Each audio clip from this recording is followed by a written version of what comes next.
समर्थ और संतोष मेरे दो साथी हैं जो लगातार इनके विक्टिम्स रहे हैं, यानी अतीक अहमद और उसके परिवार ने जिस तरह से गोली मारी, अपहरण किया, यह आरोप है उन पर, या अपहरण की कोशिश की। अब सजा तो अदालत सुनाएगी, लेकिन उन परिवारों का क्या कहना है हम आपको वो भी सुनवाएंगे। संतोष के पास लिए चलते हैं। संतोष, सजा देना अदालत का काम है, लेकिन आप यह सोचिए कि इतने लंबे समय तक वो कानूनी प्रक्रिया ही नहीं हो पा रही थी, इतने लंबे समय तक इतना खौफ था, लेकिन वो खौफ अब अतीक अहमद के चेहरे पर नजर आ रहा है।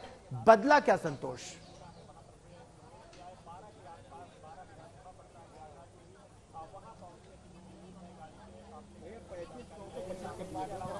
देखिए, बदला बहुत कुछ है। जिस अतीक अहमद के नाम से प्रयागराज थर्राता था, जिस अतीक अहमद के नाम से आज तक किसी ने 100 से ज्यादा मुकदमे हैं जिस अतीक अहमद और अशरफ के ऊपर, उसके खिलाफ किसी ने गवाही नहीं दी, आज उसी अतीक अहमद को कोर्ट में पेश किया जा रहा है। और एक मामला जो उमेश पाल अपहरण कांड का था, उसमें कल फैसले की घड़ी आ गई है। ये पहली बार है अतीक अहमद के 40 साल के जराइम की दुनिया के करियर में जब उसके ऊपर कहा जाए कि जो किसी केस निर्णय तक पहुंचा है। वरना उमेश पाल अपहरण कांड हुआ 2006 में, फरवरी 2006 को उमेश पाल का अपहरण हुआ, उसकी एफआईआर तक नहीं लिखी गई, और एफआईआर लिखी गई ठीक 1 साल बाद जब सत्ता का परिवर्तन हुआ।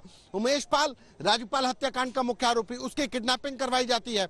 उसकी किडनैपिंग कराने के बाद 28 फरवरी 2006 को जब किडनैपिंग होती है तो उसे रिटन में हलफनामा लिखवा लिया जाता है कि राजूपाल हत्याकांड में मैं मौके पर मौजूद नहीं था और मैंने इन लोगों को नहीं देखा जी। यानी कि जो हॉस्टाइल होता है विटनेस, वो करवा लिया गया, लिखित में करवा लिया गया। उसके बाद उसका जो किडनैपिंग की गई, उसके बाद नेक्स्ट डे यानी कि 1 मार्च को 2006 को अतीक अहमद के गुर्गे उमेश पाल को लेकर के कोर्ट में जाते हैं, वहां पर उसकी गवाही करवाते हैं, यानी कि लिखित में भी हलफनामा दिलवाया और उसके बाद उसकी गवाही भी करवाई।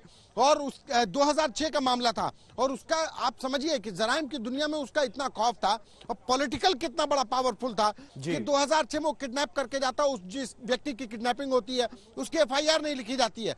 जब सत्ता परिवर्तन होता 2007 में, तब उसकी एफआईआर लिखी जाती है, और वही वो 2007 का मामला है, crime number 270/2007 under section 264A 364A जो धारा लगी है, ये बहुत अहम हो जाती है।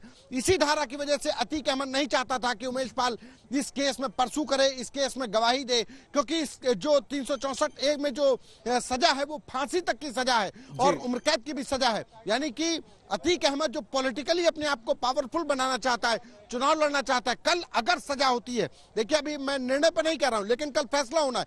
अगर कल निर्णय होना है, अतीक अहमद के लिए जेल में रहना कोई बड़ी बात नहीं है।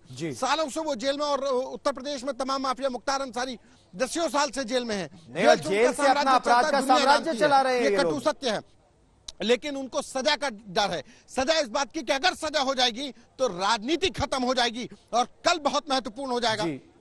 सोचिए इस आदमी की राजनीति कहां चल रही थी? साम्राज्य चला रहे हैं, जेलों से इनकी वसूली हो रही है, और जेलों से ही उमेश पाल हत्याकांड की साजिश रची गई। बताइए, साबरमती जेल से फेस टाइम से बात होती है, अशरफ फूलपुर से वो जिस लोकसभा सीट से देश के पहले प्रधानमंत्री पंडित नेहरू सांसद हुए हों, वहां से अतीक अहमद जैसा व्यक्ति वहां से सांसद हो जाए, निर्दलीय विधायक हो जाए, तो आप समझिए। और ऐसा कोई नहीं है कि कोई अछूता नहीं है, कोई पार्टी, हर पार्टी ने अतीक अहमद का यूज किया, हर पार्टी ने, चाहे वो समाजवादी पार्टी हो, बीएसपी हो, सभी पार्टियों ने उसका मिसयूज किया। यूज किया अगर कहा जाए तो, चाहे कई बार तमाम दलों ने उसको इसलिए चुनाव लड़वाया कि वोट कटवे के तौर पर, कि वो वोट काट लेगा, हमारा कैंडिडेट जीत जाएगा। यही अतीक अहमद चाहता था कि वो पॉलिटिकली पावरफुल हो जाए। मुख्तार अंसारी और अतीक अहमद में यही एक बहुत बड़ा अंतर रह गया। मुख्तार अंसारी ने जराइम की दुनिया के बाद से अपने आप को सफेद पोश बना लिया, खुद विधायक हो गया, बेटे को विधायक बनवा लिया, भतीजा विधायक हो गया, एक भाई सांसद है। अतीक अहमद के बारे में अगर संतोष बात करें तो 5 बार ये आदमी विधायक रह चुका है, एक बार सांसद रह चुका है, और जैसा आपने बिल्कुल सही कहा, सांसद भी कहां से? फूलपुर से, जहां से पंडित जवाहरलाल नेहरू स्वतंत्र भारत के पहले प्रधानमंत्री चुनकर आए थे। और एक बार फिर आपको लिए चलते हैं मेरे सहयोगी समर्थ श्रीवास्तव के पास। ये अपराध की इतनी काली दुनिया थी संतोष, ये अपराध की इतनी काली दुनिया कि सब खौफ में थे अतीक अहमद के, लेकिन अब अगर मामले दर्ज होना शुरू हुए हैं, 11,000 ये कहा यह जा रहा है, इतनी संपत्ति, करोड़ों की संपत्ति प्रशासन ने वापस ली इनसे, जब्त की, लोगों को लौटाई जा रही है वो संपत्ति और इनका अवैध कब्जा छुड़वाया जा रहा है। समर्थ और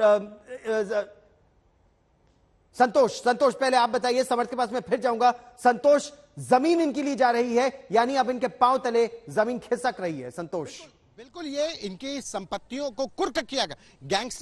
गैंगस्टर एक्ट में 1200 करोड़ का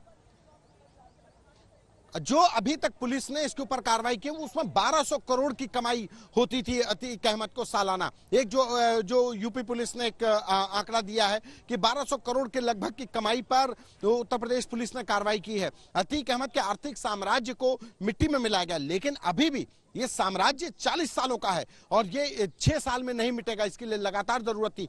यही वजह है कि वो जो कार्रवाई हो रही थी, उस कार्रवाई को रोकने के लिए ही उमेश पाल, क्योंकि लगातार कोर्ट में भी पैरवी कर रहा था, उसके क्रिमिनल जो एक्ट्स थे, जो क्रिमिनल केसेस थे, उसमें वो पैरवी कर रहा था और उमेश पाल को लगातार वो धमका रहा था। और आप बहुत महत्वपूर्ण एक बात कि देवरिया जेल में रहते हुए अतीक अहमद एक लखनऊ के व्यापारी को किडनैप कराता है।